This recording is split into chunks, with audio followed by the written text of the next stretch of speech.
The Old Lantern's Dream.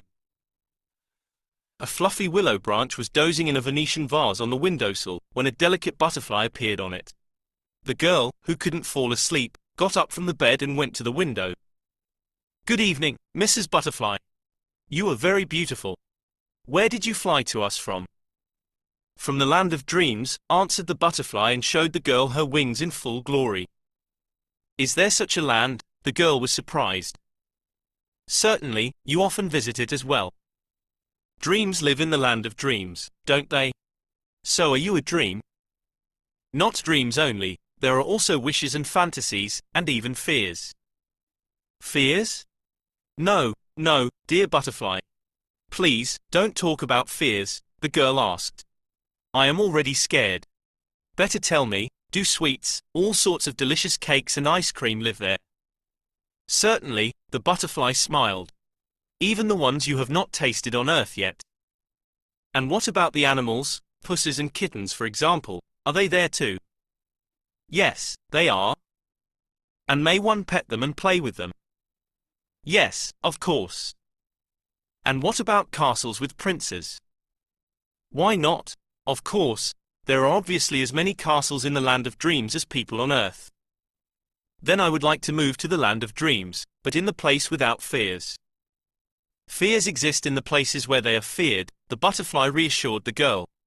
"As soon as you stop being afraid of them, they will immediately disappear and will never appear in any land. Besides, you can visit the land of dreams every night when you sleep. Or every day when you are dreaming of something." "Then if it's so good there, why did you fly here to us? Don't you like sweets or are you tired of living in a castle?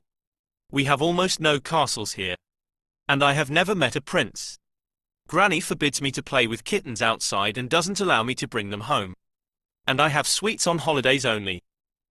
According to the laws of the land of dreams, all dreams and wishes sooner or later must come true on Earth. So will I have a lot of sweets?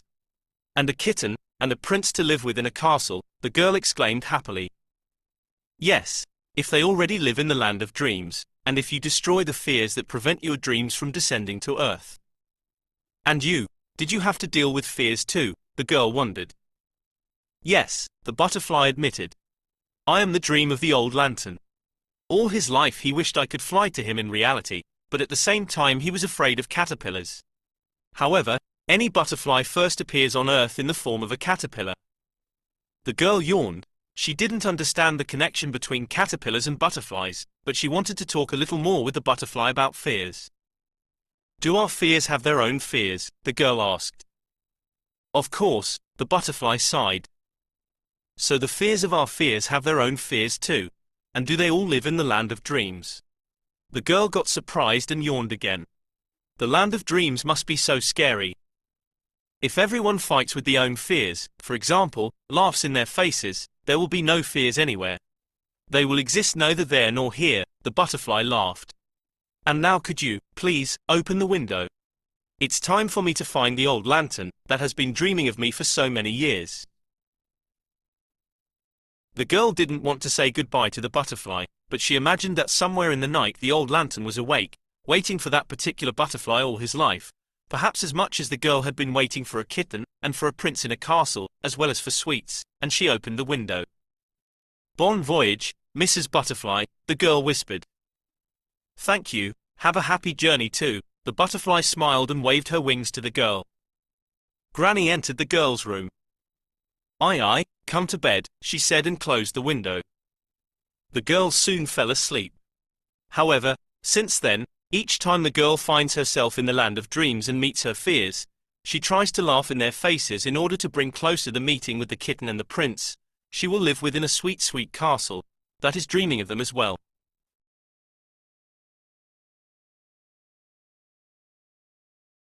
The Girl and the Cat. The new year was coming. Everything was almost the same as always, almost. A fragrant Christmas tree with its thorny branches, decorated with toys and entwined with tinsel, was placed in the same room by the window. However, two portraits appeared on the wall on the right. The girl looked at their alive faces, and they looked at her. Nobody knew where they were. She got unbearably sad, since everyone around was waiting for the holiday and the fulfillment of wishes, and her wish would no longer come true, at least on Earth. The chimes struck, and the girl thought, I want to find the point where Earth passes into the sky. Suddenly footsteps were heard in the next room. There was no one there, but at night. The girl put on her old coat and left the house. The blizzard was conjuring outside. Snowflakes were dancing a fairy tale in the muffled light of the street lanterns, and the girl remembered what had been left in the past, and the sadness in her soul sang the dreary song of loneliness again. The girl turned around, taking the last look at the windows of the flat with a fragrant Christmas tree in the corner and 2 portraits on the wall, and she noticed dim lights and ghostly shadows that appeared and disappeared, dancing around the Christmas tree.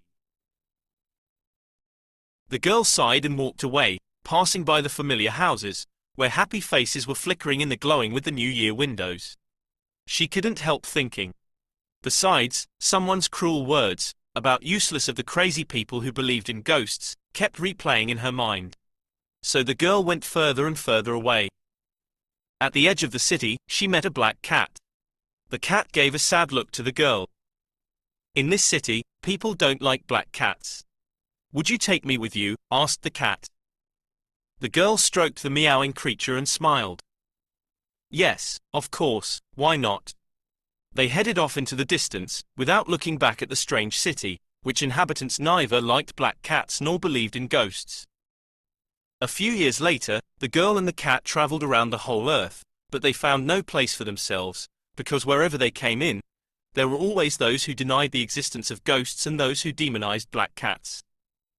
Then the girl and the cat decided to leave for the blizzard to find the point where Earth passed into the sky. They never came back. Perhaps one day you will meet them, 2 eternal wanderers, the girl and the black cat. However, probably they have already reached the stairway to heaven and joined the myriad of stars illuminating your path.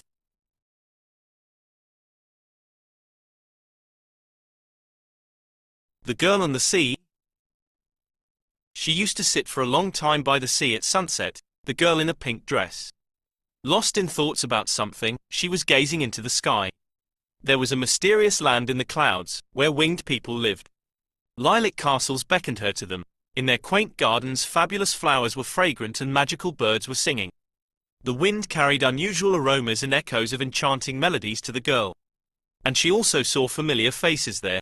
They smiled and called the girl to their heavenly country, to the city of the sun. She dreamed of getting to them, but didn't know how to do it, because she had no wings. The sun was setting into the sea. Warm waves caressed her legs, singing a quiet, kind song that she had heard from her mother when she was still a baby. The girl looked around, but there was no one on the shore, and she felt completely lonely. The gloomy rocks didn't understand her, because they couldn't feel anything. However, that was the reason they would never die. The rocks, as usual, were only watching silently the picture at sunset. The girl and the sea. The sun was approaching the horizon. The waves were whispering louder and louder. The magic country floated away, losing its outlines. The girl was standing by the sea, and her tears fell onto the waves, and the sea became salty. The seagulls that flew to the seashore in the evening didn't find anyone there. The sun sank behind the horizon, and the night came. Somewhere far away in the sky, the seagulls noticed the outlines of an unknown city. They wondered what kind of city it was, being situated not on Earth, but in the sky. They had never seen such cities before. And the 2 most curious seagulls decided to make a flight to the mysterious city, but they had not enough strength to reach it. And the girl disappeared. The rocks no longer saw her there, on the seashore, at sunset. Only the book left by the girl on the coastal stone reminded them of her existence.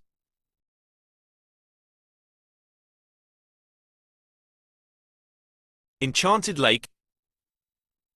Once upon a time, at the edge of an old wise wood, there was a wonderful lake, surrounded by high mountains. On holidays, when the weather was warm, people used to swim in the lake with the mermaids and learn from them the latest news of the underwater kingdom.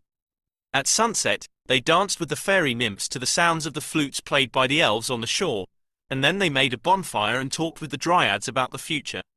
The dwarves gave people magic stones to cure illnesses, and the kind-hearted trolls treated everyone to the divine ale, the elixir of immortality. One day the evil wizard inspired people that neither mermaids, nor fairies, nor elves, nor dwarves, nor trolls, nor dryads existed, as if all these creatures were only fruits of their imagination. The wizard said that anyone who believed him would be able to see for oneself. And, for some reason, people believed the wizard immediately. They came to the lake, ridiculing their stupid fantasies in front of each other, and the mermaids instantly disappeared into the depths of the underwater kingdom. The dryads hid into the trees, the fairies became invisible, the elves' flutes stopped making sounds, the dwarves tightly blocked the entrance to their caves, and the trolls, upset most of all, forgot the recipe for the elixir of immortality. Finding none of their former friends, people shouted cheerfully, the wizard was right. They went home and, resentful of their own stupidity, abandoned the place. Soon the lake bloomed and covered with greenery, and all the paths leading to it were overgrown with impenetrable weeds so much that no one, even if they wanted to, would be able to get to it. So the reality became a fairy tale.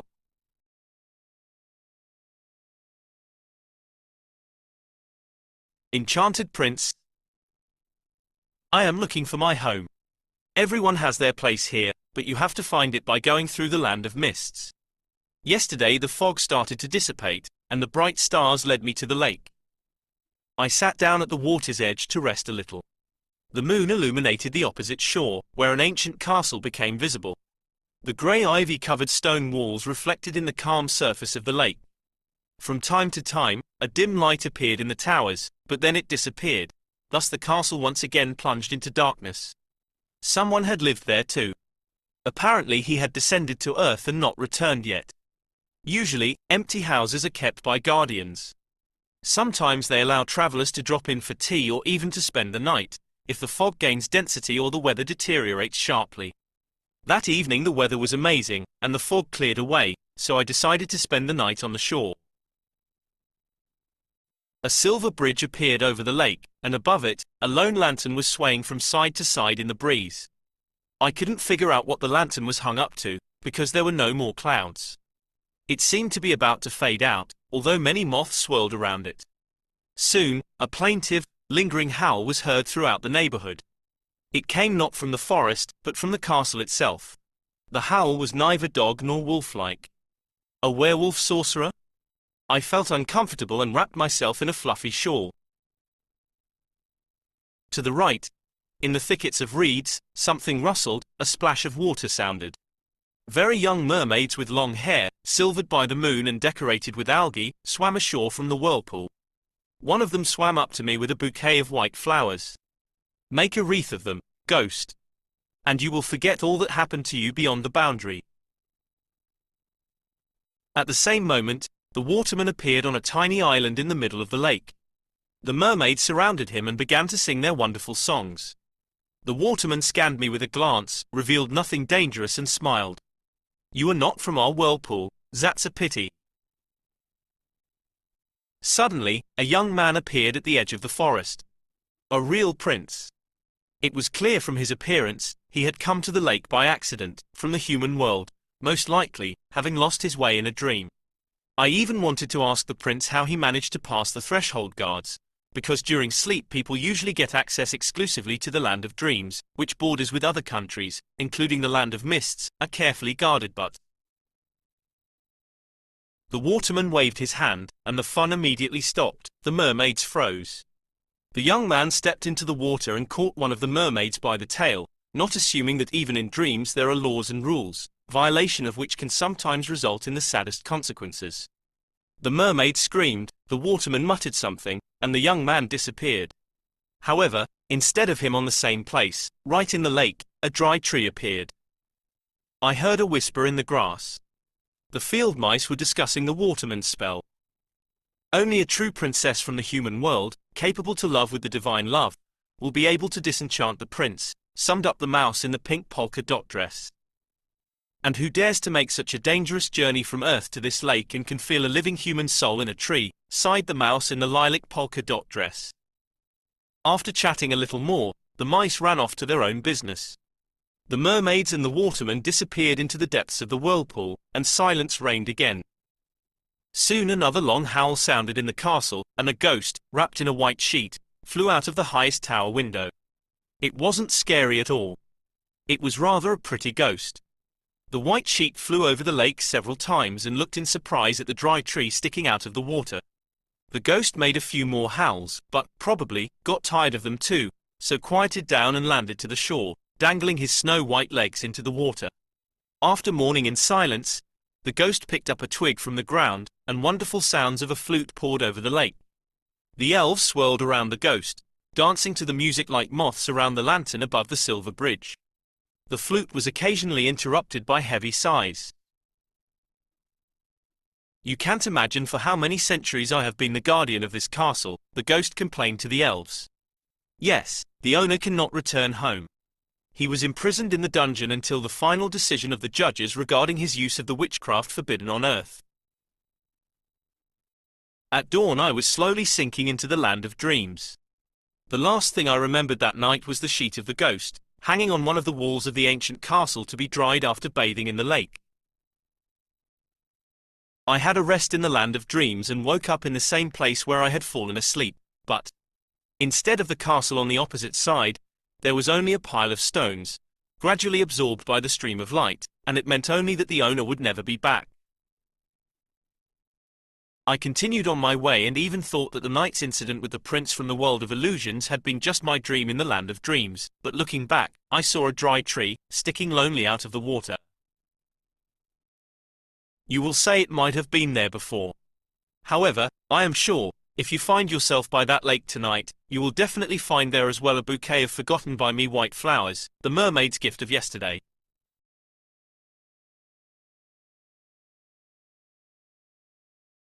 Water lily.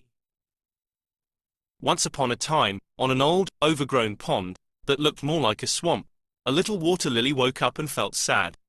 Two frog brothers jumped on its emerald leaves. "Why are you sad, water lily?" asked Froggy the Junior. "It's dreary here," she answered. "I want to get to the sky, but it's so far away. I want the sun, but its rays hardly penetrate here because of the reeds. I want to take off and see the earth. It must be wonderful." "Stupid," Froggy the elder got surprised. "You are the most beautiful on our pond. Why don't you like here? Swim to your health and think nothing. The water feeds you, the reeds protect you from the wind, and we sing to you our frog songs. Croak, croak. You must accept the fact that you were born not for the sky." However, the water lily answered nothing. She only sighed heavily, and the frogs jumped into the water and disappeared. Soon a big blue dragonfly came to the abandoned pond. She saw the water lily and sat down on its delicate petals. "Why are you so sad, water lily?" asked the dragonfly. "I want to get to the sky. You have wings, so you can fly. And I have to spend my whole life in the reeds among the frogs who don't understand me. Do you know where it is possible to get wings? Everyone has a role to play in life. You have to decorate this pond. Accept it," said the dragonfly and flew away. Suddenly, a hare ran to the abandoned pond to hide in the reeds from the cunning fox. "What happened to you?" asked the hare, noticing the water lily. "Did someone hurt you?"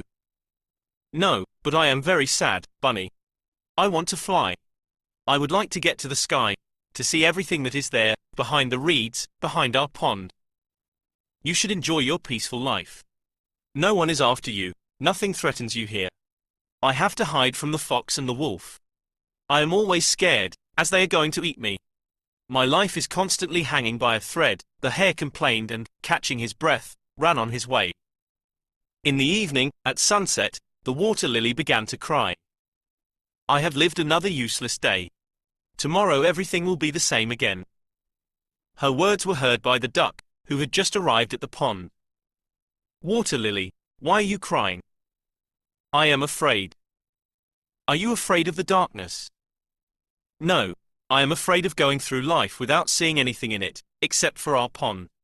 I would like to take off into the sky at least once, to look at Earth from a height. I would give the rest of my life for that moment." The duck looked sadly at the water lily. "The morning is wiser than the evening," the duck said. "Sleep well, and we'll figure something out tomorrow." In the morning the duck woke the water lily. "I have to go," said the duck. "Tell me, do you still want to get to the sky?" Yes, but it seems that I will fade soon from the swamp boredom, and my dream will never come true. If you want, I will pick you up and carry you over the earth as long as I have the strength. However, by evening, you will wither, and your life will be over. Oh, yes, I really want it so much. It's better to live for a moment than to exist forever. They flew over fields and forests, past towns and cities, snow-capped mountains and stormy rivers. The water lily felt the breath of the wind, and the rays of the sun were warming her. How much she saw that day! How insignificant her life in the abandoned pond had been. She was happy and not afraid of death. In the evening, the water lily felt thirsty. The sun had dried up her stem, but there was no water nearby. She felt dizzy and began to lose consciousness. The duck landed in the field and carefully placed the water lily in the grass. The water lily came to her senses for a moment, smiled and whispered, "Thank you." The duck flew on. There was nothing more to do for the flower. And when the moon rose, an angel descended from the sky. He took the water lily with him and showed her the garden of heaven, from where the whole earth was visible. "How wonderful it is here," exclaimed the water lily. "Yes, but only those who have fulfilled their destiny on earth can live here," the angel said sadly. "God sent you there to bring joy to the inhabitants of the old pond, and you. So I have not fulfilled my destiny, have I?" The water lily felt sad at the thought that she would never be able to get into the garden of heaven. "What should I do now? I can ask God to bring you back.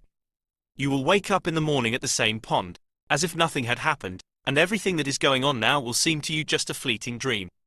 However, you should promise me that you will never again complain to anyone about your fate, staying there until I come for you." "I promise, I will," the water lily exclaimed joyfully, and the angel flew off to ask God for her return. God, aware of his earthly creature's dreams, believed the water lily and returned her to the old pond. When she humbly fulfilled her destiny, God sent the angel for the flower and settled her in the garden of heaven, where the water lily remained forever, feeling absolutely happy.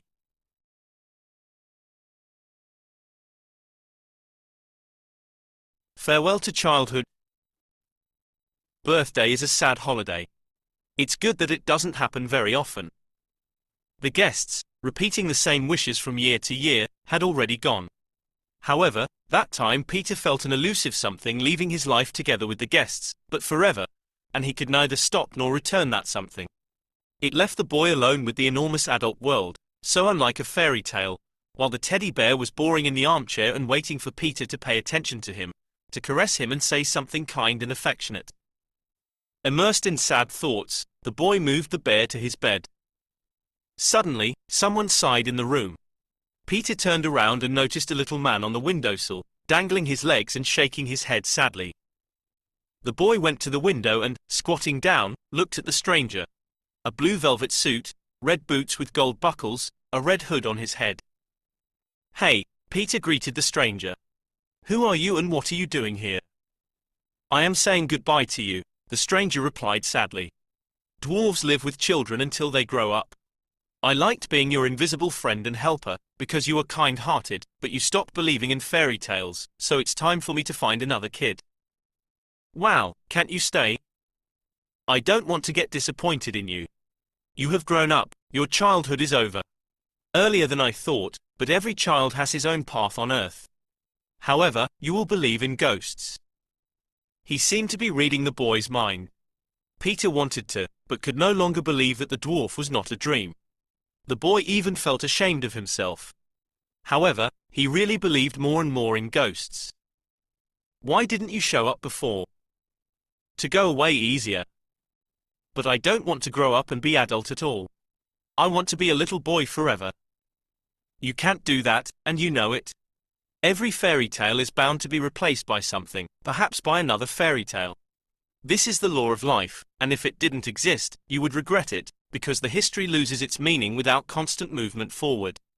However, I suggest that you quickly go to the land of dreams, where my little gift is waiting for you." Peter obeyed reluctantly and found himself in the magical land where all the fairy tales lived.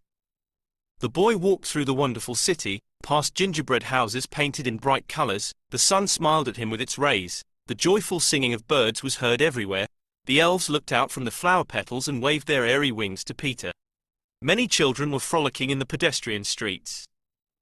Suddenly Peter noticed the hero of his favorite fairy tale, who didn't want to grow up as well, but, unlike ordinary children, was able to remain a child forever. "Hello Peter Pan," the boy rejoiced. "Please, take me to your island. I want to be just like you. And to fight the pirates. And to play with your friends, the lost kids." "Sorry, I can't," Peter Pan smiled. "This is wrong. You should always be yourself and live your own unique story. Believe me, this is much more interesting than playing the same role in an already known in advance fairy tale. However, I will reveal you a little secret: time doesn't exist. It is conditional and relative. You will learn to manage time when you realize that it doesn't matter how old you are on Earth, the main thing is who you feel you are."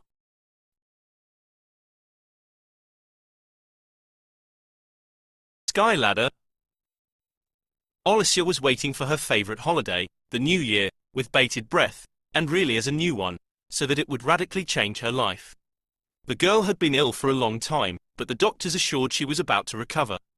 And as a gift for the holiday, as always, she wanted to receive a book about the stars. Why a book and why about the stars? Firstly, Olesya was fond of reading, and she dreamed of finding in the very heart of the tattered pages some hints from the cosmos, or from parallel worlds, in the existence of which she believed as sacredly as children did in fairy tales. There were almost no books in the orphanage, and it took too long to wait for the next collective trip to the library. Secondly, in sleep, Olesya often walked in space, exploring the stars and planets. And there, in the cosmos, ships used to float everywhere. A lot of them and different ones. Peaceful, with travelers, pirate, with sails, cannons and parrots, and just lonely boats, with nobody and nothing. But where would the boats come from? Her friend Vadik used to mutter in bewilderment every time Olesya drew her dreams. As a matter of fact, there are cities and even countries on planets and stars. That's what Olesya's father used to say, and one should trust him, because he had been a real astronaut, dead from overload. His heart gave out. Now he definitely lives on one of the planets in the Sky City. That's what Olesya's mother used to say. She died under unclear circumstances a year after the death of her husband. "They will take me home soon, to their city." That's what Olesya said when she ended up in the orphanage, where she got the most precious thing, a bed right by the window, through which one could sail to the stars at night. However, Vadik from the boys' room, 5 minutes to the little prince, didn't believe in anything and trusted absolutely no one, even Olesya. Probably because he had no dad at all, and his mother had abandoned him at the maternity hospital. Vadik told everyone that his parents had died in the war. The nanny didn't argue with him, but Olesya heard her discussing Vadik's tales with the headmaster in the canteen. Olesya kept the truth, revealed to her, a secret, as from the 5 minutes to the prince, so as from other inhabitants of the orphanage. Sooner or later, Vadik will believe in my Sky City anyhow. I will sail away, and he will believe and become a real prince, the girl thought. One day Olesya passed by the guard's room. On the TV screen, a woman who had been in contact with unusual people, supposedly from another planet, was describing their spaceship to a journalist. The aliens offered the woman to fly away with them, but she flatly refused. "So, they will come for me soon," Olesya rejoiced. A few days later, the girl was appointed responsible for cleaning the floor. She caught sight of a crumpled newspaper, in which flowers for the headmaster had been wrapped a couple of minutes before, in a trash bin. Under the heading Urgent, Olesya read an announcement on behalf of the research center chief manager with a request to contact everyone who had seen an UFO. That night, Olesya found herself in the usual cosmos, where, as before, ships were floating, but that time, for some reason, all kinds of ladders were piercing the space, rope and cable, wooden and metal, even marble, ladders of various colors and sizes, as well as home ones. A boat, guided by a girl with small white wings behind her back, approached Olesya silently. "Hello," the girl greeted Olesya. "I came for you, have a seat." Finally, "And who are you?" Olesya asked, climbing into the boat. "I am almost you, but a local one. Although, it would be more correct to say, a winged one." "Where are we going?" "Home, of course," the girl laughed, and the boat sailed away into space. "To my parents. And to them too." What are all these ladders doing here? Olesya asked, still wondering what was going on there and carefully touching one or another from time to time. That's people. Almost everyone comes here with their own. So they leave the ladders here, that hang out under our boats, making obstacles for sailing. And what's the point of them? Just a temptation to go back downstairs. Doesn't anyone clean them up here? Don't you have people on duty on the floors? Olesya was surprised. It's a difficult question, the girl answered thoughtfully and sighed. We have a lot of gardeners, but the ladder cleaners can be counted on the fingers. There are some on duty, of course, but they are scrubbing the steps on the real staircase. These are personal illusions. Listen, Olesya exclaimed from an unexpected thought so that the boat almost capsized. Is it possible to go down and up the ladders not alone, but with someone else? Well, to bring someone with you here. What for? The girl wondered. You see, we have Vadik in the orphanage. He wants to become a prince. And how can he become one if he doesn't believe in his star I keep telling him about? He won't believe it, but you can try anyway. Why won't? Olesya asked, offended. These ladders are not his, they belong to someone else. Everyone has to come here with their own. Then what should he do? Look for his own. A ladder, you mean? Well, yes. Olesya fell silent, immersed in heavy thoughts. Where to look for, she sighed. And how to look for. And most importantly, where to find it in the end. Vadik himself won't look for anything. Soon their boat docked at the pier. Here it is. This is one of the star cities, the girl commented. On the pier, Olesya was met by her parents, and her joy was boundless. The girl with the wings told her parents to take Olesya in the morning to the central cathedral, where the ceremony of handing over the wings would take place. Wings? Will I get wings? Olesya took her breath away. Yes, they are handed to everyone who believed. And you, of course, will be given them too. The girl smiled and sailed off.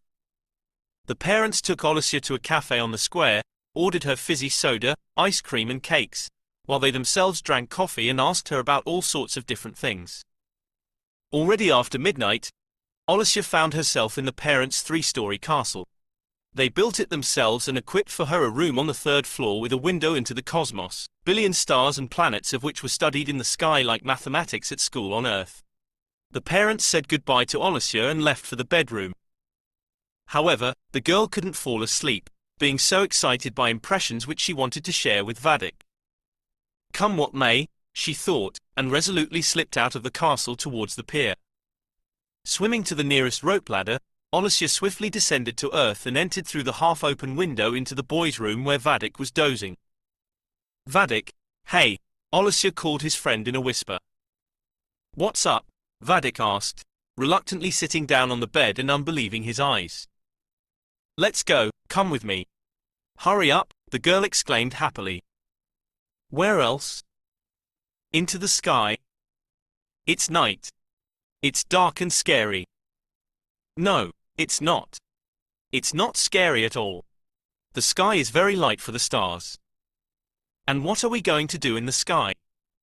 To swim and look for your star so that you'll find it and believe in it. Is my star big? Vadik asked incredulously. Certainly, it is. And I will show you the city where my parents live. They will feed you cakes and ice cream. And they will buy you lots of fizzy drinks. Ice cream, is it chocolate? Weighing the pros and cons, Vadik asked to clarify. And chocolate, yes. And lots of it. And fizzy drinks? Yes. Lemon, cherry, all kinds, whatever you want. Let's go. Wait, Vadik got out of bed and backed away. How will we get to the sky? By ladders, there are a dozen of them outside the window. Almost on every step. Let's go. Vadik went to the half-open window, but suddenly stopped, as if finally and irrevocably awake. You are lying to me. This ladder leads only to the roof. No, come on, and you'll see all of them with your own eyes. I don't see any ladder, except for the one that leads to the roof. You are a liar, Vadik shouted and, with difficulty struggling to keep from bursting into tears, whispered, you just decided to make fun of me. At the cry of the boy, the nanny peeked into the room, but found Vadik peacefully asleep in his bed. Olesya, hiding behind the curtain, waited for the nanny to leave and came up to Vadik. "Sorry, I didn't mean to offend you. It's just because today in the central cathedral on the main square of the Star City, I will be given wings during a ceremony. I wanted you to be next to me in this dream. And then we would come back here together and wake up." "Go away," the 5-minute prince muttered and covered his head with a blanket. "Well," Olesya said with difficulty, upset that the girl with the wings had been right. Vadik didn't believe the stranger's ladders. So, it was no sense for her to return in the orphanage in the morning. However, already at the window, Olesya turned to the boy. "If one day you feel sad and lonely, come to visit me in dreams," she said before leaving. "With your own ladder only. I can't guarantee any wings, they are given to those who believed in them. But as for chocolate ice cream and fizzy drinks, I promise them to you in unlimited quantities."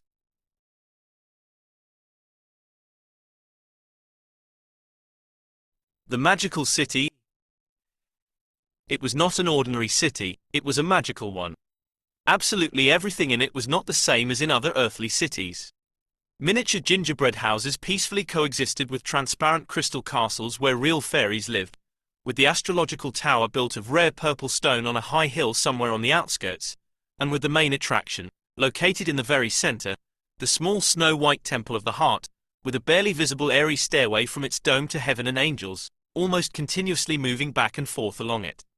The magical city loved flowers, and flowers loved the city, so they bloomed everywhere to the delight of their friends, elves and butterflies. At night, when magic lanterns, in which cheerful fireflies lived, used to be lit in the city, one could easily meet a ghost and chat with him about this and that on a bench. The citizens spoke in verse and drew wonderful pictures, and among them, there were also mathematicians, financiers, programmers, philosophers, metaphysicians, psychologists, hermit monks, astrologers, healers and simply magicians. So different were people that it seemed strange how they could all get along together. Anyway, they were united by selfless kindness, divine love and light, that pervaded everything in the city. Indeed, approaching it, the wanderers could see from afar the dazzling and not blinding light and felt its emanating warmth. The doors in the city were never locked, its inhabitants were very hospitable and welcomed any traveler. The city always gave a helping hand to those who needed it. Besides, the citizens were sure that they were under the forces of light protection and no dark person could enter their city to do evil. The most ordinary miracles constantly happened in the city, so that the citizens had already ceased to pay them any attention. Gradually, the rumor about the magical city spread throughout the world. Many emperors came to the city to admire it with their own eyes, and offered the city to become part of their empire, since it originally emerged as an independent creature.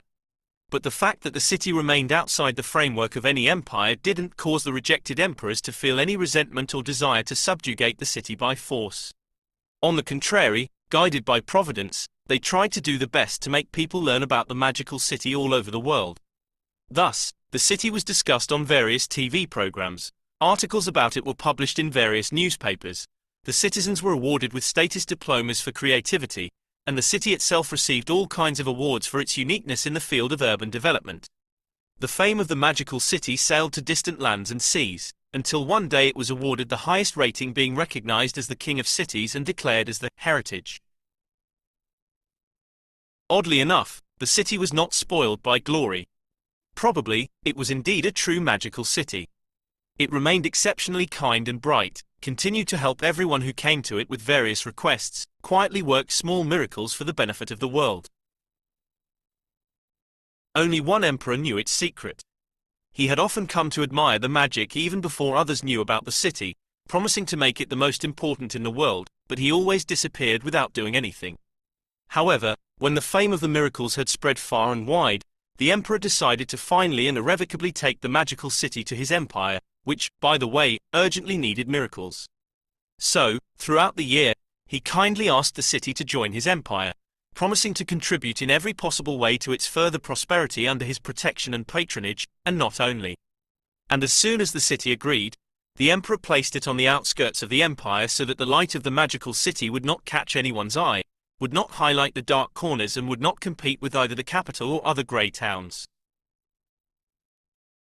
The emperor ordered to isolate the city by building a high stone wall up to the clouds, digging a deep ditch and filling it with dead water so that not a single wanderer could get inside, since the city belonged only to the emperor. However, the consent of the city to become part of his empire after categorical refusals to the other emperors, who made the city famous, led to the expected result. The name of the magical city turned into an unspoken taboo. They stopped talking and writing about it. Television was switched to other stories. The emperor decided that the glory of the city could cause war with neighboring empires, while the city itself, and its miracles, were exclusively his imperial property. Thus he advertised and displayed in every way his other towns, grey, amorphous, faceless, and never invited the inhabitants of the magical city to the balls, making wide known the names with no light in them at all. So, simultaneously with independence, the magical city lost its former friends and patrons and was consigned to oblivion, but the city continued to perform miracles, and its inhabitants worked day and night on the abandoned fields of the once great empire to obtain a rich harvest for the emperor. The light of the city, located on the outskirts, was so penetrating that it reached the farthest corners of the empire and involuntarily attracted the attention of all subjects. Those few, whose hearts were dominated by good, dared to sneak secretly into the magical city and became true friends with its citizens. However, most of the inhabitants of the empire, being representatives of the forces of darkness, opposed the light. Accustomed to manipulating the emperor in the sprawling chaos and simultaneously emptying the treasury, they used to surround him from time to time, slandering the magical city. Dark people began to prepare a rebellion against the magical city for the fear that the emperor would gain insight into the true nature of the grey towns, and destroy them or deprive them of the usual contentment and idle way of life. The emperor got furious, because he had always trusted grey towns and dark people. Besides, there were many of them, while the magical city was only one. At night, the emperor used to bring down on the city all his fury and anger. The energy of the emperor's words was so destructive and strong that it shattered glass in the windows of gingerbread houses, cut off the turrets of crystal castles, uprooted flowers, poisoned fireflies in lanterns, knocked down the dome of the Temple of the Heart. Thus the city plunged into darkness, and the citizens remained speechless. At first, returning to the palace in the morning, the emperor looked into the mirror of the soul, the only true mirror in the universe, and he could see the world clearly. However, by evening, dark people succeeded in throwing dust in his eyes and placed on the emperor's nose his favorite rose-colored glasses in a precious frame, which distorted the images of the mirror of the soul beyond recognition. And everything repeated again and again, because the dark people didn't let up, since the magical city continued to perform miracles even after those devastating energy blows. Indeed, each time it was reborn like the phoenix bird, because the original power of its soul was so great that its light could resist darkness for a long time. The emperor began to ridicule the city and its former awards at his palace meetings. Officially proclaimed that the magical city was too old and comical to have the right to vote. He turned a blind eye to grey towns desecrating its sanctuaries, and dark people writing libels and insulting its inhabitants in every way. He defiantly didn't congratulate the magical city with the City Day, in contrast to the luxurious ceremonies in honor of other towns. At the same time, the emperor tried to secretly sell the magical city to the neighbors, who, not having the required amount of money in stock, refused, but behind the scenes they discussed the crazy emperor, since the magical city really worked miracles, and it was obvious to everyone. After another unsuccessful negotiation, the emperor used to return to the magical city, destroying its Temple of the Heart to the ground, shouting from the bell tower to the universe that the city was the most insignificant in the world, and its inhabitants were just pitiful puppets, that everything and everyone in the city belonged to the emperor, and therefore he, the emperor, could act as he pleased, contrary to all earthly and heavenly laws. At such moments, the energy of the emperor turned into a real tornado, and it seemed that real blood was flowing from the helpless ruins of the Temple of the Heart. It became cloudy in the city, and it began to rain more often. The flowers didn't want to bloom. The gingerbread houses with broken windows were mostly abandoned. The citizens barely had time to rise from the ashes, being immediately burnt again. The fairies of decapitated crystal castles lost their magic wands and forgot wonderful spells, tired of washing their once snow-white wings from the soot of night fires. And what was it for, if everything happened again the next day? In the Temple of the Heart, restored daily for evening liturgy, the bells rang less and less frequently. Only the stairway to heaven was still swaying in space, but the angels were afraid of going down and silently watched what was happening from the clouds. The emperor, still demanding miracles, but completely unwilling to realize the cause and effect relationship between his attitude and their number, began to hate the magical city. That night the emperor climbed the stairway to heaven. "Hey God," he shouted. "I want to erase the magical city from earth so that nothing else would remind me of its existence. You see, I have brought a fat cross with me. However, I need the city's miracles, and here is a huge bag for you to fill it with them, since I am offering you a great deal, in exchange for the destroyed city and the possession of its miracles." The emperor had no time to complete his commercial offer to God, being frozen in half a word, because right before his eyes, suddenly, as if by magic, the city disappeared. I am the soul of that magical city, once upon a time built in honor of that emperor, the main street of which was named after him, which Temple of the Heart daily prayed for his health, and these prayers were carried directly to God by those angels who were constantly moving back and forth along the stairway to heaven.